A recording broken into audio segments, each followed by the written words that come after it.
জাতীয় পার্টির বিষয়গুলোটাও আসলে আমলে নেওয়া উচিত।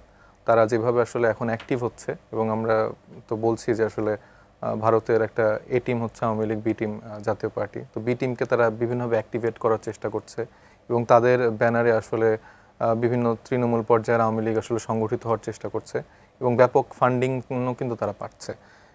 সো এই জায়গা থেকে সরকারের কনসার্নের জায়গা থাকা উচিত, রাজনৈতিক দলগুলোরও চিন্তা করা উচিত। দীর্ঘদিন তো ইলেকশন হয়নি, আপনি কি করে নিশ্চিত আমাদের ভোটের কোন দলের কত ভোটার আছে? এটা কিন্তু আমরা খুব হাওয়ায় বলছি। একজন দর্শক জব্বার সাহেব তিনি পাবনা থেকে ফোন করেছিলেন, তিনি বলেছেন যে শেষ পর্যন্ত এই জাতীয় জুলাই সনদ নিয়ে যে ধরনের রাজনৈতিক দলগুলোর পরস্পর বিপরীত অবস্থান, এটি নির্বাচনকে শেষ পর্যন্ত সংকটে ফেলে কিনা তার একটা আশঙ্কার জায়গায় তিনি প্রশ্ন করেছেন।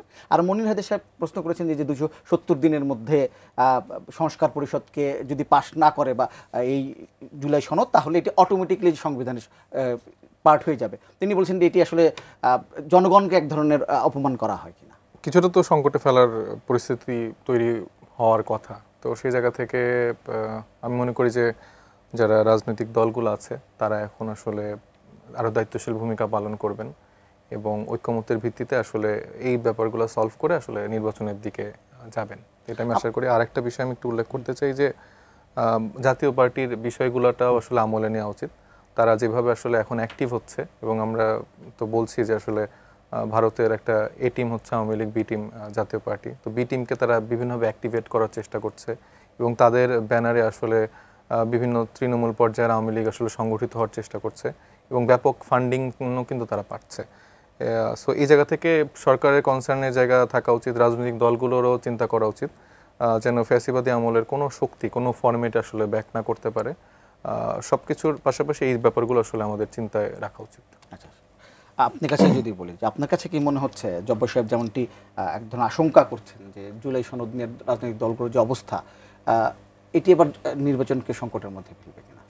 এগেইন আমি বারবার বলছি যে যেটা হচ্ছে, এটাই আমার প্রথম বক্তব্য কিন্তু এটাই ছিল, জুলাই সনদ নিয়ে যা কিছু হচ্ছে গণভোট থেকে শুরু করে, এবং এই যে আমি মনির হায়দার সাহেব উনি যিনি ফোন করেছিলেন, আমি কিন্তু তখন মেনশন করেছি এই কথাটা ইন পার্টিকুলার, যে এই ধরনের স্টেটমেন্ট, এই ধরনের তফসিল, এটা তো আরও প্রবলেম উস্কে দেওয়ার একটা প্রবণতা দেখা দিচ্ছে এবং খোদ জুলাই সনদকেও এক ধরনের মানে কি বলবো, এক ধরনের বিপত্তির মুখে ফেলবার একটা আভাস আমরা কিন্তু পাচ্ছি।